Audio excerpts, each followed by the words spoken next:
존경하는 국민 여러분, 전북 군산 출신 더불어민주당 신영대 의원입니다. 김부겸 총리님께 질문하겠습니다. 앞으로 국정운영 방향을 어디에 중심을 두고 수행하실 계획이십니까? 예, 우리 문재인 정부의 어떤 이 정책적 비전이 국가 전체에다가 스며들 그럴 때까지는 해놓고 네. 저희들이 임기를 마무리해야 되지 않겠나 하는 게 저희 생각입니다. 네, 그래서는 이제 정부의 공약사항이랄지 대통령의 공약사항이랄지 국정과제 점검이 대통령님께서 임기를 마무리하는 5월 19일까지 중단 없이 좀 이루어져야 된다는 것이 필요하다고 생각합니다. 그래서 제가 좀 대정부 질문을 준비하면서 광역자치단체별로 했던 지역 공약을 좀 한번 점검하려고 시도로 자료를 한번 받아봤어요. 예. 전북 같은 경우들은 현대, 중구, 군산, 조선소 정상화 지원 등 지역 경제와 매우 밀접한 일부 사업 진행이 전혀 진도가 나가지 않고 있는 상황이었습니다. 지역 내 입장에서는 가장 절실하고 이런 마음으로 제안한 공약이지 않겠습니까? 착실히 정리를 해서 저희들이 진도가 나가는 것, 또 진도가 못 나간 것 이런 걸 정리해서 하도록 하겠습니다. 네, 총리님, 2017년 대선 당시에 각 당 후보들의 에너지 공약 기억하십니까? 네, 그렇습니다. 네, 문재인 정부는 그 시대 정신을 반영해서 에너지 전환 정책을 성실히 현재 이행하고 있습니다. 그런데 아직도 석탄 발전과 원전 축소, 재생에너지 확대에 반대하면서 표리부동과 온갖 거짓 뉴스로 국민을 현혹하는 야당 행태는 참 어처구니 없습니다. 지난주 야당 원내대표께서 말씀을 하시면서 재생에너지 확대 정책을 흠집내기 위해서 뭐라고 말씀하셨냐면요. 재생에너지는 경제성이 없다. 태양광 때문에 산사태가 생겨서 주민들 삶의 터전이 쓸려 나갔다. 이렇게 말씀하셨습니다. 반면에 우리 문재인 정부 같은 경우들은요.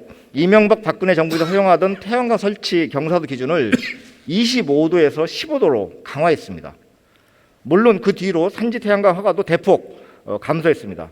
국민 안전을 위해서 이제 강화한 것입니다.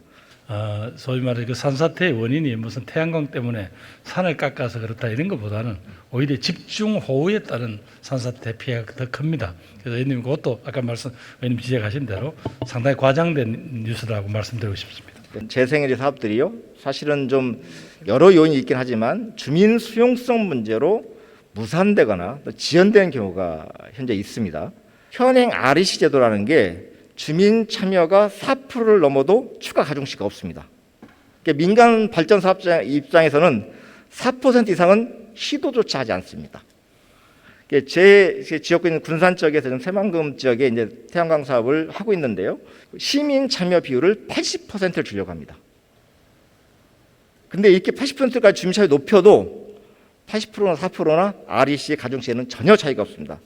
이거 좀 개선돼야 하지 않을까요? 네, REC에 대한 어떤 비중을 높이도록 그렇게 한번 해보겠습니다. 그런데 이제 또 요 문제가 하나 있고요. 그 많은 주민의 참여를 끌어내면 어쨌든 금융이 좀 뒷받침돼야 되지 않겠습니까? 네. 최근에 이제 진행되고 있는 온라인 투자 연계 금융, 일명 크라우드 펀딩이 활용되고 있는데요. 그런데 문제가 뭐냐면 조달 가능의 금액이 최대 70억 원입니다. 특히 이제 군산에서 추진하고 있는 그 새만금 육상태양광 같은 경우도는요, 총 사업비가 1,200억 원이 들어갑니다.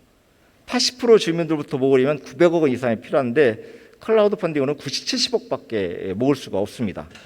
그래서 최소한 지자체가 출자한 재생에너지 발전사 SPC 같은 경우에 대해서는 이런 자금 조달이 가능하도록 금융의 좀 뒷받침이 제도 개선이 필요하다 생각하는데 총님 생각 어떠십니까? 어떻게 저희들이 가서 검토하겠습니다.